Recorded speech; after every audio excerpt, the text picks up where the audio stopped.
So I'm in school. I'm at school with my mom. She got a day off of work. She called her friend. Her name was Beverly. So Beverly, she was on her way over. So my mom, at that time, she wasn't really. I'm not saying she wasn't scary, but she went outside. I mean, she went downstairs, had the door unlocked, so she could just walk in. You know what I'm saying? So my mom, and she was like, well, "I'm gonna give me a nap or something." You know what I'm saying? So she go lay down. So she's laying, waiting on Beverly to come. Now Beverly probably lived like a half an hour away or something like that. So she's waiting on her to come. So she's laying down on the bed. She's laying on the bed. She go to sleep. She wake up.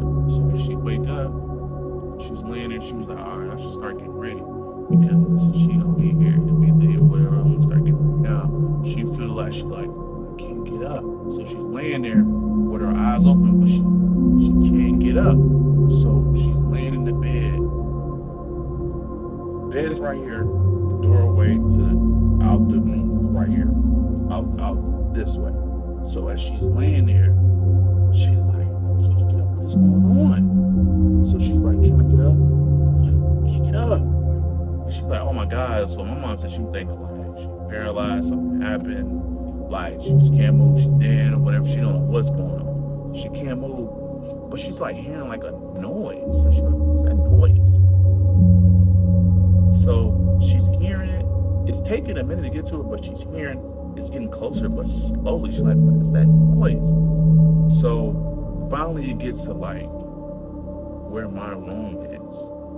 So that's like kind of down the hall. It's not far down the hall, but it's down the hall. And she's hearing it. The noise it's making is the same, kind of similar to the noise. She broke it down. She said it's kind of, you know how Darth Vader, when he make that, like that noise, it was something like that, but not that. It was similar to that. She would hear it like breathe, like that.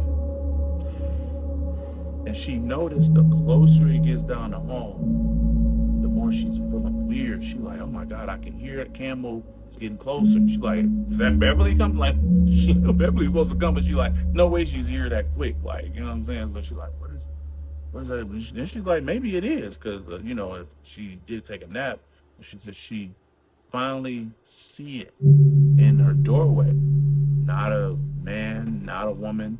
It's like a dark figure. It's like a dark shape. Now, she had her blinds closed because obviously she was trying to get some rest. And like, so it's kind of darkish in there, not super dark, but it's kind of dark. But she see him because he's in the hallway and it's light there.